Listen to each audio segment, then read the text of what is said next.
Hello, everybody. Looks like we're still having some participants join. Thanks for taking time out of your day to learn a little bit about SEO and what AI means for it.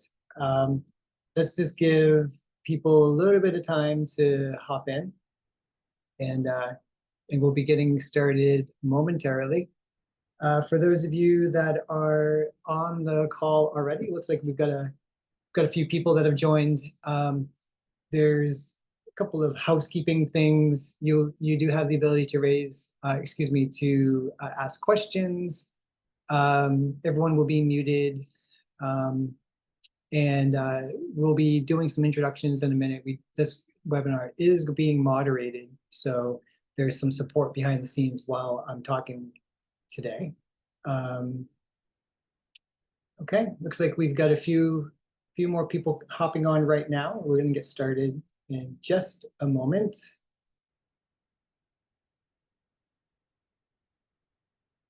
Great. Great. Well, welcome. Let's talk about SEO today and what it means for the AI age. And all of you will recognize me most likely. My name is Eric Wing. I'm the founder of owner of Darby Digital. Here's a photo of me on top of Mount Katahdin. Hiked that mountain in the winter earlier this year. I guess it was January, and 17 hours. So if you're into that type of thing, I recommend that experience. It is wonderful. And I'm joined today by Ben Stiller. He's our moderator. And Ben, you want to come on and talk a little bit about this photo?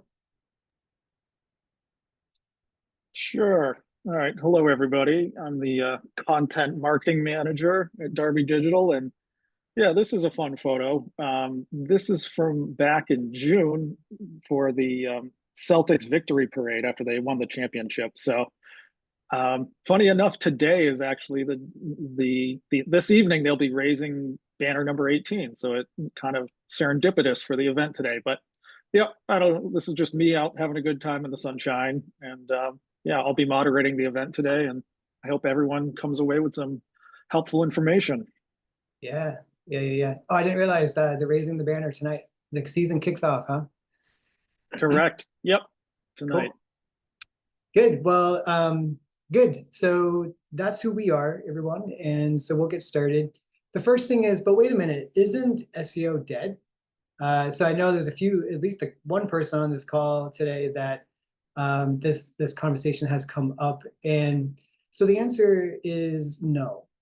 SEO is not dead, but SEO is evolving. Believe it or not, back in the early 2000s, SEO really was just a matter of stuffing a bunch of keywords on the page. In fact, there was this method that some larger companies would use where they would have the keywords the same color as the background of the page, and essentially the whole page was just stuffed with keywords, and that used to work, along with buying backlinks and doing things like that. So the world of SEO has evolved to be quite um, quite specialized, but still approachable if you know how to navigate it. A lot of the reasons why SEO is a little bit of a moving target is because it literally is a moving target. What we were doing last year may not be a main emphasis for this year, and so forth. So on the page here, you can see essentially where we're going to be spending our time today: strategy, how to adapt it, how SEO fits into the grand scheme of things with digital marketing, and what does AI mean for SEO's role in the overall digital presence of a website, but also for a company. So let's dive in. There's a lot happening on this particular slide, but the main things. So if you take away two things from this conversation today, one would be this slide. This is the core of what SEO is, and how to affect change using SEO principles. And the other is, how do you integrate AI into this? And so what you're looking at on the page is a breakdown of how at least most firms and individuals are approaching SEO. In fact, I have to actually say that the first point, the on page, is actually where probably 90% of business owners spend their time, generating content, generating articles, managing blogs, maybe asking for backlinks from related industries, etc. Um, Backlinking does bleed into that second section. You can see the largest bar is actually off page, which might be surprising to some of you, the work that you're doing off the page. And then technical. If you've been around me long enough, you know that I talk about technical SEO quite a bit. And we're going to get into some of the reasons behind why that is. But these three buckets, as much as I say that SEO has changed a lot since we started doing it about 16 years ago, the buckets have remained the same. It's just what's inside the bucket has changed. So what exactly is on-page SEO? Well, these are going to be your title tags, your meta descriptions. So when you Google something, you see the search results. The blue text is the link to that page, and the gray text below it is the page's meta description. Still something that Google considers and places a high value on. The actual on-page headings. So what is important to know here is, so say you're generating content using AI and you're just posting it directly from whatever tool you're using to generate it without having some considerations for the formatting of that article, whether it be your header tags. You may have heard of H1s, H2s. So what's really happening here? It's, yeah, sure, it makes that text look different, but in behind the scenes, by having a headline be an H1, for example, you're informing a search engine that this is important information. It's separate from the rest of the page. Now, certainly it has a function with helping to organize the content so users can scroll that page, scan for what they're looking for, things like that. But today we're going to be toggling back and forth between the human using your website and the search engine trying to crawl, understand, and rank your website. Optimizing images is generally the area that when we come in on a project, we see there being a huge opportunity. Oftentimes they're way too large, which affects the page load times, and there's no alt text. Alt text is if you've ever gone to Google Images and wondered, how are all these images here? Well, a lot of the reason, well, AI is now part of that, but prior to that, it was based almost solely on the alt text, the title of the file, and there's this opportunity to put what's called alternative text behind that image, which initially served the function of informing screen readers for people with seeing disability.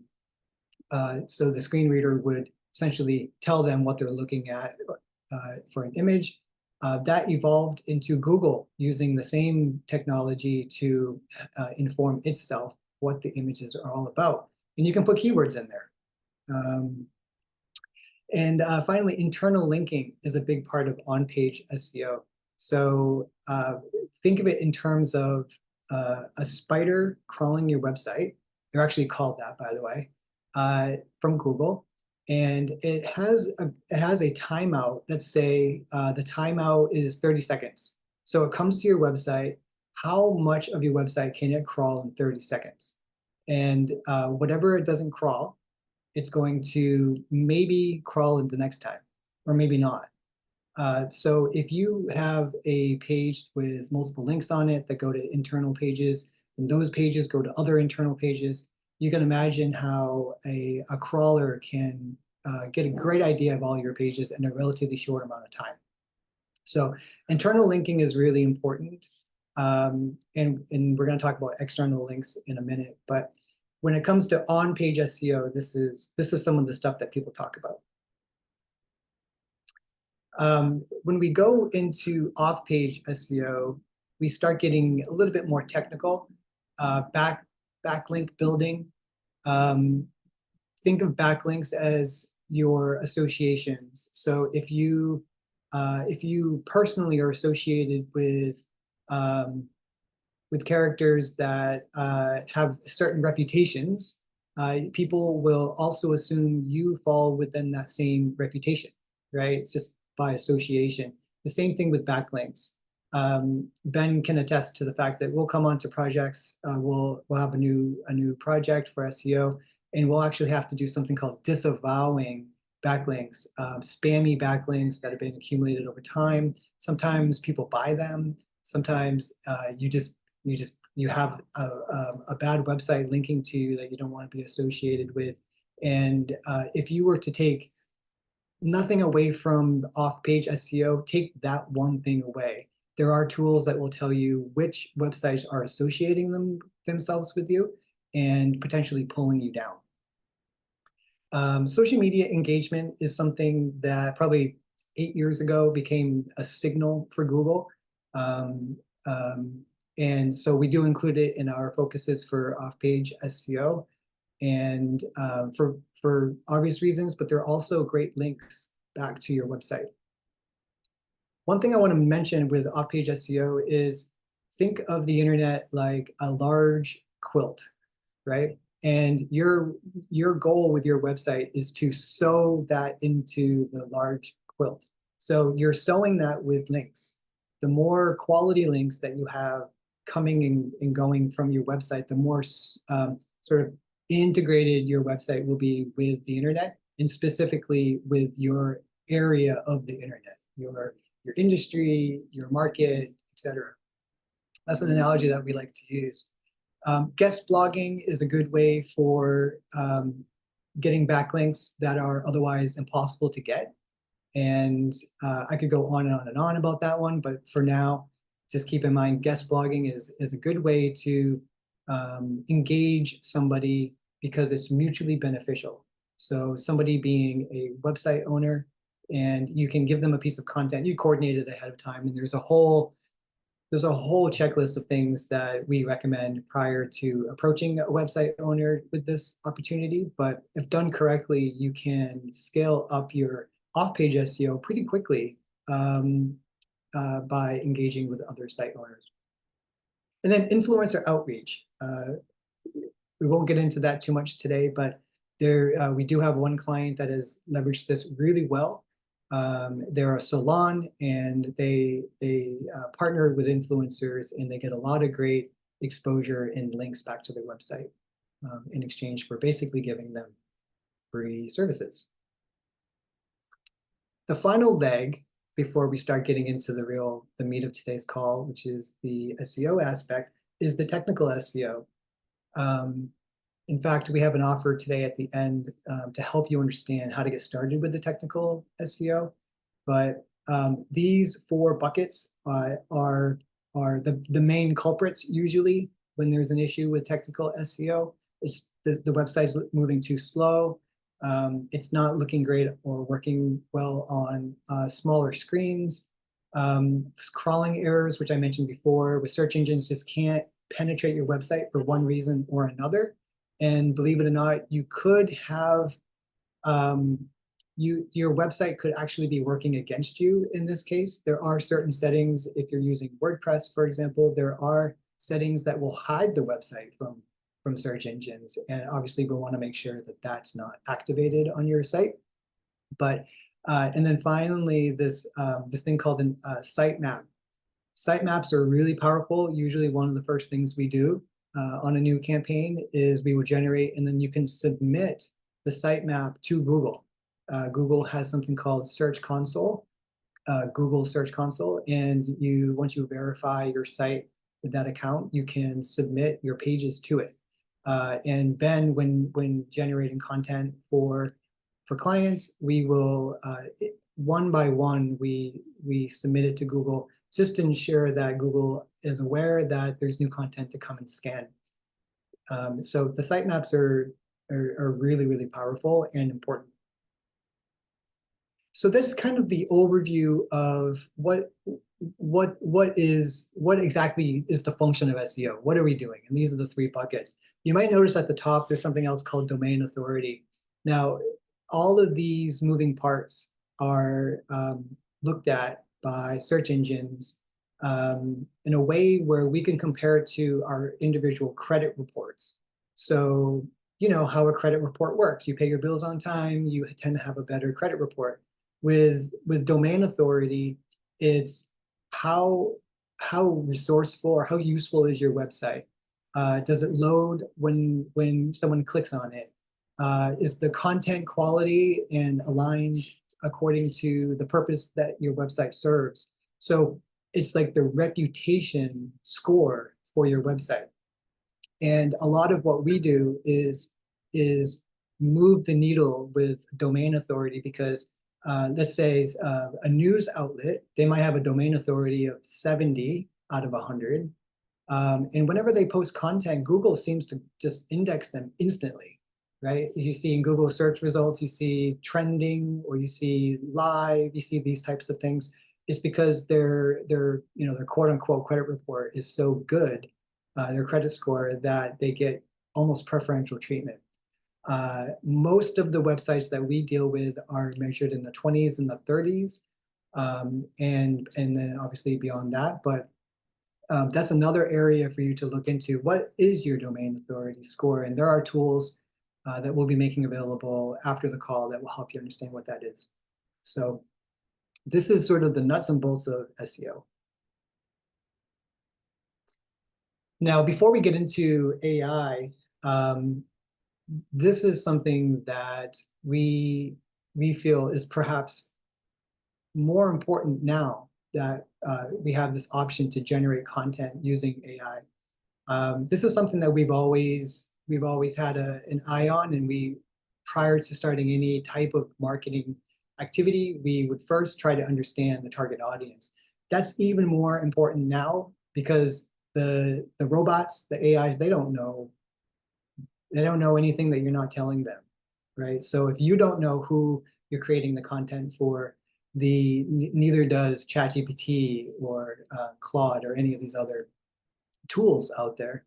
So we recommend defining your audience, making sure that the keywords and the content that you're generating is relevant to that audience, having an understanding around what is the intent of the user that is looking for your services. And then finally tailoring your keywords to that. So we have a little example here. A solar company targeting homeowners uses different keywords than one targeting corporations. And that might seem really straightforward, but as you will see, the more sort of meta you get with your research around who your audience is, there could be some gray area there for you to make judgment calls on who and when do you want to target. So you'll see there's a little asterisk next to this title. Whenever you see the asterisk, it means that we have a supplement that we'll be giving you after the call. Ben will be dropping a link into the, probably into the Q&A. I don't know if our chat is open today, but when you have that, we have some tools that will help you to do these things. I'd imagine right now you're like, well, I kind of know who my audience is, but I don't know what their intent is right now. Or, okay, once I know my audience, how do I tailor keywords? So we'll have some tools for that after. When you're thinking about defining your target audience, these are the 4 areas that we look at and that we suggest that you look at as well.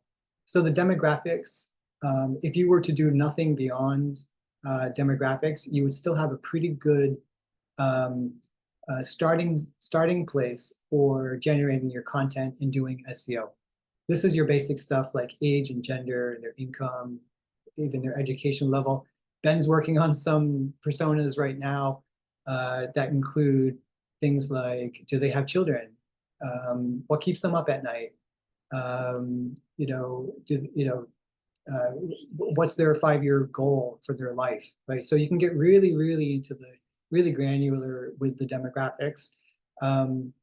Now, keep in mind too that you're creating this from what you understand about your audience and what you understand about your business and the market, your competition, and you're making some pretty informed assumptions. Now, that's different than the actual demographics of your customers. Obviously, you want to have that available as well, if you have it available. But when you're creating a persona that we call, or sometimes you may have heard customer avatar or an advertising avatar, you want to make sure that you, sure, lean on the real data that you have. But if you don't have concrete real data around who your ideal demographic is, you can create that based on some other research. And we'll have that in the supplement as well. The psychographics, obviously they go really well with the demographics, but the interest, behaviors, pain points, what are they looking for, and what are their motivations? I add another one generally to this, which is where do they get their information from? Right? So think about like when you're about to buy something, you go somewhere, you ask someone, you read an article, or you do a search, you do something. Where do your people get their information from? That's an important thing to understand because they could be informed, they could be ill-informed, perhaps, and they come to you, and they're kind of operating through this filter. So these are all important things to have an understanding about. The buying journey, you can see here, map the stages from awareness to decision-making and the content they search for at each stage. So some of you may have heard of sales funnels, sort of those kind of hovering around the top of the funnel. They're not quite ready to engage with you yet. And then they do take an action. They come a little bit into the further down the funnel, and then you just kind of massage them down the funnel. And each step along the way, you have content that is tailored to where they are in their buying process. You wouldn't want to ask your first date to marry you on the first date, right? You would wait a few years or however long, because there's just things to find out about them. Same thing with buying journey. You wouldn't want to say, hey, buy now, book an appointment today, when they're kind of hovering around the top of that funnel. Those types of call to actions are best suited later down in the funnel. So again, having an understanding around what is the purpose of the content that you're creating. Is it to inform, or is that content tailored towards transaction, the people that are ready to make a decision? And so when they're reading that transactional piece of content that you have, your call to action can be, get started today. If it's informational, maybe it's download this tool today, for example, right? So again, these are all things to help orient you around creating content, specifically for the talk today. And then search behavior. You can look at keywords, questions asked. There's a great tool that we have in the supplement. It's called Answer the Public, and answerthepublic.com. And you can actually see the questions that people ask around a particular topic. So if you're a dog walker, you can find out all the different questions that people ask around dog walking. And in each one of those questions can be a bit of content for you to create, right? So understanding that search behavior is a big thing. So throwing a lot of content information at you here. If I were to make a suggestion, if you were to only do 2 of these, I'd say the first 2. If you did the first 2, you would have a good amount of foundational information to then inform AI or inform your content writer. So we have a little bit of an example persona. Our personas generally are a lot more fleshed out than this, but just to give a little example. So let's say a home improvement retailer. They created a persona for the price-conscious homeowners. They're estimating that they're between 40 and 60 years old. They live in the suburbs, or they live rural, and they're very focused on finding the best deals and saving money on home projects. So this audience is likely to search for keywords like budget-friendly home upgrades, discounted building supplies, things along those lines. You know, this is all fictional, by the way, right? So this would be, these are some of the assumptions that you're making. SEO, just like advertising and just like probably some of the functions of your actual business, it's all iterative. You have an informed hypothesis basically, and then you take actions to prove or disprove what you initially set out thinking. And so that's where SEO can get a little bit time consuming and a little bit overwhelming if you don't have the right tools. Luckily, AI is actually helping with the tools part of it, making it easier to have some split testing, A/B testing, things along those lines, which we get into a little bit later on. Okay, so I think the reason why a lot of you are here today is to talk about this component, which is really focused around, okay, we've got this new tool, right? As business owners, as employees of businesses that are charged with generating content in one way or another, I would be really surprised if you have not already been using at least one of the AI tools listed here. These were just the ones I thought of off the top of my head. You may or may not have heard of some of them. In fact, I was not informed of Grammarly, and having Grammarly Go now, that was something I learned putting this presentation together. But these are some of the tools. There are a lot of content creation tools. There's tools like you can take an article and it will create a video for you. You know, we'll have to do a follow-up webinar on just AI tools at some point. But once you've determined what your tool is going to be, there's a lot that you can do with that. For example, you can create a custom chat GPT. I think it's like 20 bucks a month. You have a paid account and you just start you start training that GPT. I'm going to skip ahead to the next slide because it's actually a better visual for what I'm about to say. But you can train a custom GPT just on your company's data. So we're working with a large Boston family foundation right now, and we're also working with a law firm out of Maryland to train GPTs on their content. Law firms, this is a really great tool because there's just a lot of data to be processed in law firms. But in general, once you have trained a GPT, it will only reference the content that you've trained it on. It won't reference content on the internet. So you can imagine the value of that, where it can write press releases, it can write website copy, it can write blog articles, all in your voice and with your nuances of how you talk about your business.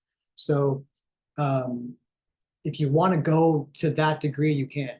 And that's something that we can talk about if you have questions about it. But assuming that you don't have a custom chat GPT in works just yet, you know, picking your tool is important, and informing that tool on what you want to output is going to be even more important. And that's why we kind of started the conversation today around that part of it. The role of AI in content generation obviously is efficiency and scalability. Everyone's most likely used these at this point, and you can see how quickly it generates content. However, there are some limitations with AI generated content, which is what sparked me to want to create this webinar today. Because more and more we're being made aware of, just through conversations, that there are a lot of business owners and people that were charged with generating content, taking what is generated in ChatGPT and using that just right off the shelf. That's not going to do too much, just because of the reasons mentioned here is lack of creativity, depth, and brand alignment. There really needs to be a human intervention still. And what your role in this is, by being here today, is to understand, how do I optimize that content before, almost like before and then after. Before being, how do I do my due diligence to make sure that the outputted data is going to serve my purpose and to generate leads or interest from the people that I want generating that interest from. And then after the fact, okay, now how do I optimize this to ensure that Google and other search engines will understand it, rank it, and ultimately grow my website traffic from this effort. So the limitations are really where we're going to dive in the next few slides. So AI actually is not AI. I'm going to go out on a limb and say that it's actually a large learning model. It's an LLM. I'm not going to put everyone to sleep talking about really technical jargon, but think of it this way. Step 3 here, where it says prediction. When you're watching ChatGPT or whatever your tool is, just crush all that data so fast. What it's doing is it's predicting the next word in the sentence as it's generating the sentence. Now, that might sound a little bit crazy, but it's been trained on massive amounts of text and code. It's been trained to understand and recognize patterns. It's being operated by super fast servers. And really what it's doing is just crunching data really fast, understanding the patterns, and then putting something in front of you that more times than not makes a lot of sense. There are things like there are issues with the outputted data, and I'm sure you've seen indications of that here and there. But the fact that it can be 80% accurate or whatever is really remarkable, considering it's just predicting what it's going to say in real time, right? So AI is getting thrown around a lot. It's not technically artificial intelligence. I mean, I guess technically it is artificial intelligence in the way that we are thinking and using it.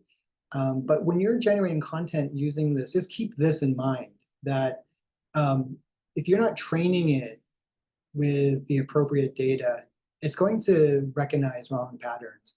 And then so the data that is outputting for you, that prediction is going to maybe miss the mark a little bit. So I hope you found that interesting. I wanted to toss that in there. But so getting back to why AI content alone isn't enough. There are certain industries over the last 15 years that have really, what's the saying, one bad apple. They've really made SEO difficult for everybody else. So what Google has done is they've created a whole bunch of different algorithms. They've called them, it used to be called the Google Zoo. You may have heard of like Panda and Penguin and these other names that they were calling their algorithms. And each algorithm has features and things that it's responsible for. Now, as SEO people, we need to keep these things in mind. And the biggest thing that Google specifically is looking for now is high quality, engaging content. Gone are the days of just posting, even before AI, gone are the days of just posting something on the internet and having that serve a purpose. Google will really just ignore that now. And it's not just one piece of content, it's the collection of content that you are making available. And how is that serving a purpose? So you might be asking, okay, well, how did Google even know about this? So when a visitor comes to your website, they might come to your homepage and then they click to say your about page, your services page, and then they leave, right? That example I just gave you would be considered a pretty good visit. If they stayed for like, say, a minute, they went to 3 pages, and then they left. It's not an ideal. Ideal would be they submitted a contact form and they called you, right? But what Google is looking at is what is the quality of that visit? Well, Google is basing the quality score of that visit on the criteria that I just mentioned. Are they just coming to your homepage and leaving? Or are they coming to your blog article and not visiting any other pages on your site? These types of signals tell Google whether or not your content is high quality and engaging. So again, that was back when humans were writing all the content.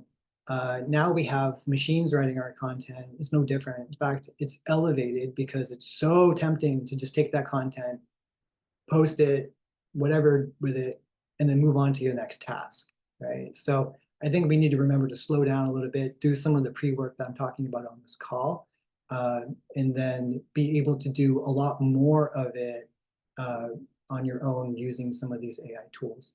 So the second point, originality matters. So somewhere else in this deck, I mentioned having real life case studies, having client examples, having little anecdotes, having things that make your content come to life from a human standpoint, that it's valuable, it's engaging content, not just content for the sake of having content. And so that really comes in on the optimization side of it. You know, you generate the content based on your persona, you have your content now. Now you need to keep these other things in mind. How do I make this something that somebody will read and not skim, for example? And how do I use my content as a way to keep people on my website? How do I make my website sticky with the content and the things that I'm doing in putting on my site? So the user experience, I just sort of went over that. Inconsistent keyword strategy. So AI may not prioritize or integrate keywords effectively for SEO rankings. We actually, and Ben, if you want, I invite you to come on and talk about this. I know I'm kind of calling you out by surprise, but we don't use AI to do anything on the post generation, if we're even generating. We're still writing by hand. Some of our clients, just due to the nuance of their industry or how strong their brand voice is, it's easier for us to just write that content still rather than having a tool write it. But the integration of keywords is something that really should be a human doing in sort of like the quote unquote post-production of AI generated content. And we'll get into that a little bit more.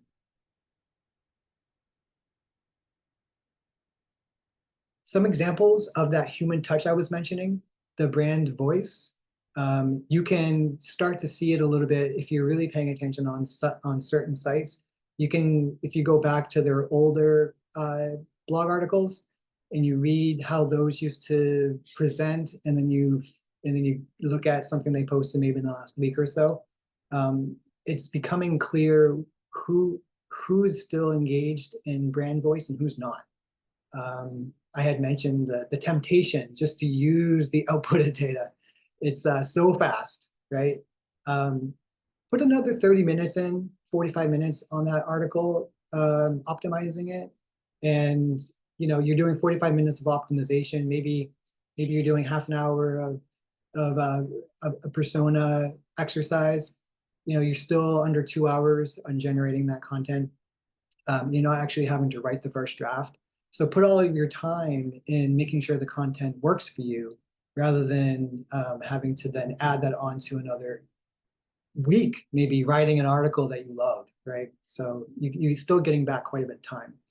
The data in research, I don't want to beat this to death, but it is something that would be useful if you can put in graphs and charts and statistics and things that just make it really unique. And then, of course, engagement elements. We talked about calls to action, CTAs, based on if you're writing a piece of content that is meant to be transactional, you want someone to call you, your call to action should be appropriate to that. Multimedia, something that we're exploring is putting podcast links at the top of articles. We're generating or helping customers do spokespeople videos. So it's a spokesperson basically talking about the company. And it really adds an element of a dynamic to the website. And then interactive tools. Interactive tools, but just interactivity in general. Apple has always been at the forefront of what interactivity means. If you're looking at, I think it's store.apple.com, and you scroll down, there's a whole bunch of interactivity happening to you, basically. You're just, it's like a visual experience going through the Apple website. And so That's an example as well. How does your content load? How does it look? How does it feel? In addition to actual interactivity like a video or something like that. So these are really key if you were to, even if you were to do none of the pre-work and you just wanted to optimize your content for everybody rather than a specific persona, which I don't recommend you do, because then you're selling to everyone, which means you're really not selling to anybody. If you were to spend time on the brand voice, the research and engagement elements, your content would perform a lot better. And then if you have a library of this type of content, maybe 50 articles over the course of multiple years, we go back to that domain authority component, right? So you're actually working towards having a more trusted website. And once you have a trusted website, the content that you post, it might take a couple of days for it to show up on page one instead of it taking a couple of months. So these things are really important. Okay, so there's a lot of text on this screen. I'm not going to go word for word, but I wanted to just give you some examples of behavior signals, behavior and signals. So interaction, we talked about the click-through rate. These are the number of people who click on your site's link from search results. There's the bounce rate, the percentage of people who leave your site after viewing only one page. Dwell time is become a new jargon with Google's updated analytics tool. It's basically, they may not be, they have your website open in the tab. They may not be actually looking at it anymore, but it's there, it's open. They haven't closed your site yet. And then pages per session is still a big signal for Google. Google wants to see people moving through your website. It tells Google a lot, not just that it's easy to move through your website, but it shows that someone's interested. Think of a time when you were really motivated to buy something, right? So you're the person at the bottom of someone else's sales funnel. It's almost like you can't get enough of their content, right? Like you want to justify to yourself the reasons why you want to make the purchase. And so you're gonna, when you're not interested, you might just like read one thing and be like, yeah, I'll come back later. But when you are and you're ready to make a purchase, it's like you want to look at all the pages of the website. And so Google understands that. So the more pages that people visit, the better. And I've used a sales example, but that can translate to any other type of user activity that you're looking to have. The engagement strategies, headlines are still king. I mentioned earlier H1 tags, H2 tags. So going down the page, it really should be formatted. Your top your top headline on that page should be an H1, and then all your headlines following that should be H2, H3, etc. You want to basically spoon feed Google down your page according to the level of priority that you're putting on your headlines. Your headlines can have keywords in them. In fact, your headlines should have keywords in them because remember, you're telling Google, hey, this is really important. I've made it an H1. Like that's how important it is. So keep that in mind. Optimize for mobile. You almost can't not do this now. If you're using a website builder, Squarespace, for example, or Wix, or some of these tools, it's like everything is just optimized for mobile now. But that doesn't mean your content is going to be optimized for mobile. Sometimes you still land on websites that look great, but then you go to a certain page and a video is just making the page, the video is like falling off the page, right? It's just too wide for the page. So there are issues there. We talked about internal linking. I'm not going to get into that again, but it is a big part of engagement strategies because you can do really interesting things. For example, we have a client that we've been watching behavior flow. What that means is in Google Analytics, you can actually see, okay, the first event is they landed on the homepage. Okay, and then they went over to, this is a solar client. So they went over to the solar installation page. And then they went to the contact page, but then they went back to the solar installation page, and then they went to, some other page. At that point of like ping-ponging between the contact page, well, I want to make sure I'm going to go back and read that again. I'm going to go to the contact page. That what I'm talking about is a little bit different, but it's still the internal linking component. You can actually show tailored content to that person that you can see kind of ping-ponging back and forth. You can show a pop-up, you can show certain things.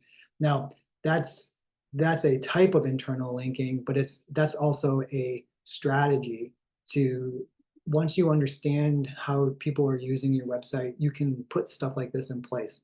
So by having that pop-up, because you know they're uncertain, you can encourage them, you can offer them a discount, you can do whatever.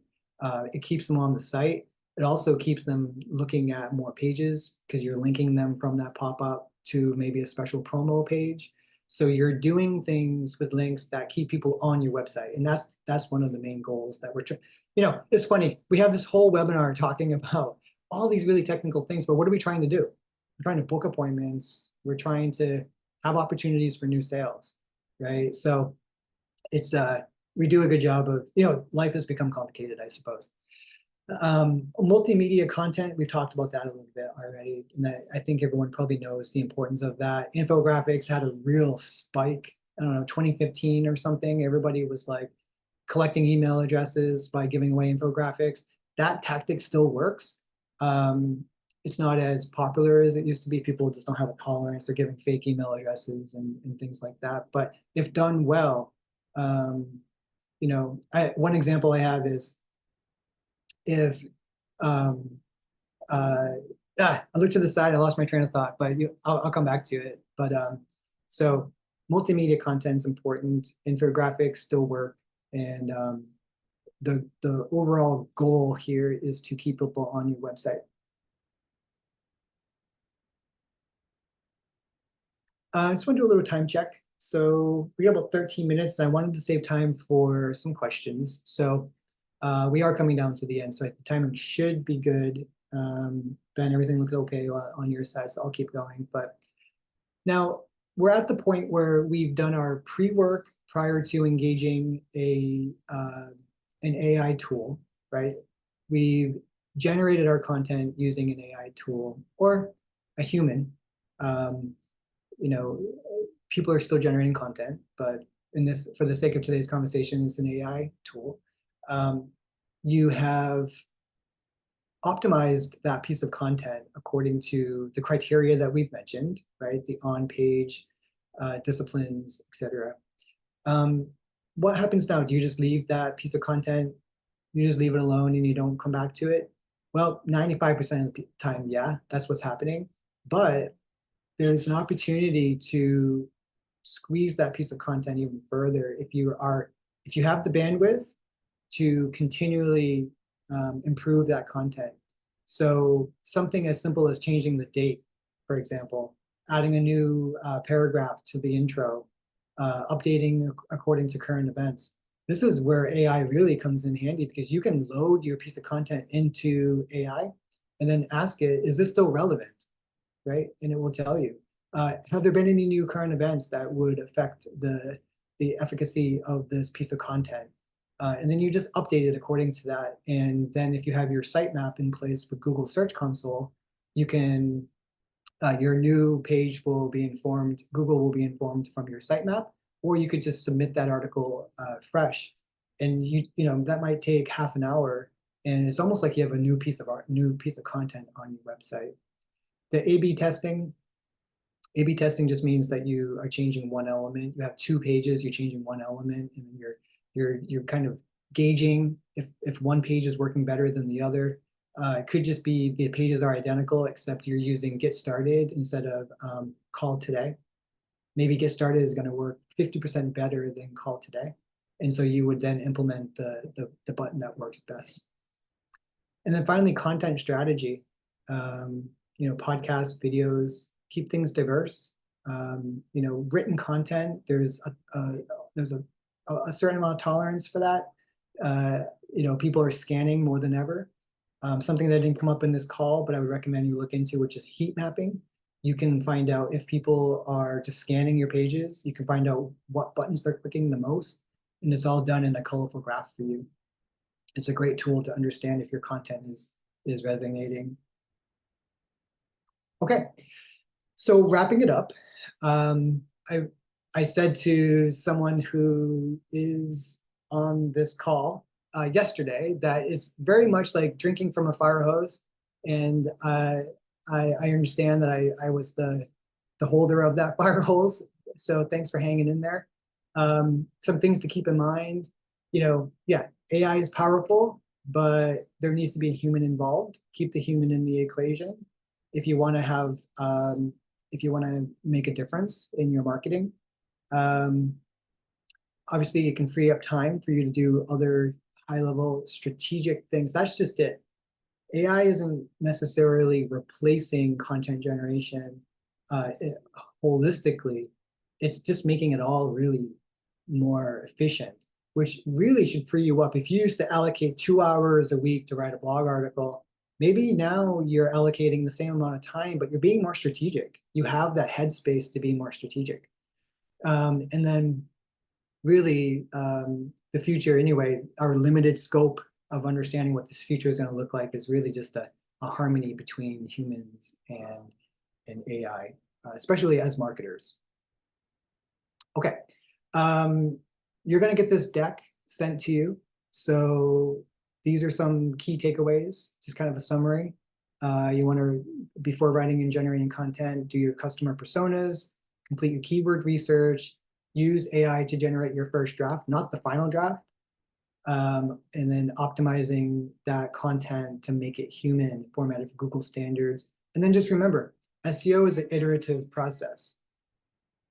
We have an offer for you today, $99 if you'd like to, because I've sat through these webinars, I'm like, well, how do I start? Like, what do I do now?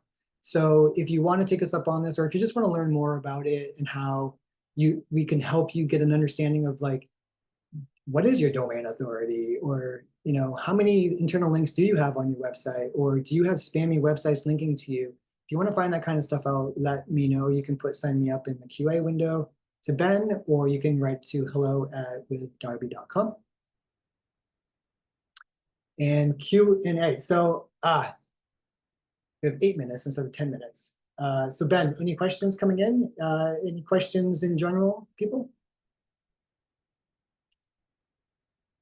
Okay, Michael. So the question is, and I don't know if everyone can see this or not, so I'm just going to read it.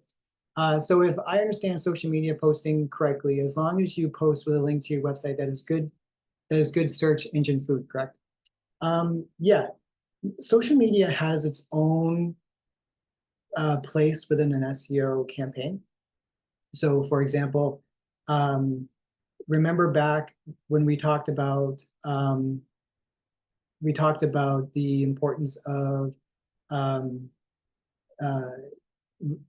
relevancy with the content that you're writing and that you're putting on your website, and is it helpful? Is it resourceful to the community that you're appealing to? Same thing with social media. So yes, the link coming from social media, to answer your question, yes, that's really important, and that's seen by search engines. They see that link coming into your website. In fact, you can see it by looking at your reporting, your referral traffic from social. You'll see that there. In addition to that, social media we oftentimes combine social media management with SEO, because the element of how engaged is your audience? When you post something, do people comment, or do people like it? Do people share it? What's that engagement level? That is a signal for your SEO as well. Remember, SEO has evolved to be more than just keywords and links. It's now, what is your overall presence on the internet? And are you a resource in your space? Another question would be, you talked about backlinking, someone linking to you. Does front linking, you linking to someone else that's reputable, do anything for you? Yeah. Yep. In fact, I want to say in the tool that, and if not, then I will reach out to you directly. But in the tool that you're going to get after the call, it talks about there are actually some other tools out there that will tell you how to identify websites within your sphere that you might want to link to, and then also ask for a referring link back from. So yeah, so that is, now one thing I didn't cover on this call, because we would need to have a call specifically on SEO to cover this part, but is um, um, when it comes to linking in general, there's different signals, there's different scores, if you will. Whereas a link going out to someone else, that person has no control over it. You're just going to do it. Let's say that gives you a point of like 1 point, right? But the backlink that you're getting from that person, if it's a reputable company within your sphere, that could give you 2.5 points or 3. These are all arbitrary, but I hope you get the idea that the value is higher if there's a human on the other side saying yes or no to you, right? So if the human is saying yes, and they provide that backlink to you, Google sees that as a better signal, and therefore your domain authority will get a boost because of it. If you have 1,000 good external links going out to other people's websites, you could then maybe equal 50 or so actually really good referring links coming into your website. Yeah, good question. I like that question. Any other questions? We still have a few minutes.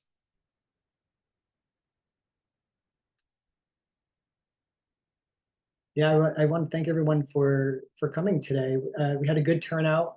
I hope to do these more. We are looking to do these monthly. So if there's a particular topic that you'd like, or if you want to have a discussion where we drill down specifically just down into the SEO mechanics without the AI component of it, that's something that I would love to do. If you can't tell, I love talking about SEO. Looks like Ben just dropped that link into the chat, and I hope you find some value from that. And if we don't have any other questions, we can wrap it up for the day. Oh, looks like no more. All right. Well, thank you, everybody. Just in closing, you will receive a link to this presentation, and obviously you have a link to the resource. And if you want to take us up on the $99 offer, you know how to find me directly, or you can write to hello@withdarby.com. And really, really, really appreciate you taking the time out of your day, right in the middle of your day, to join us. Lots of gratitude for that. Thank you so much, and talk to you everyone soon. Bye-bye.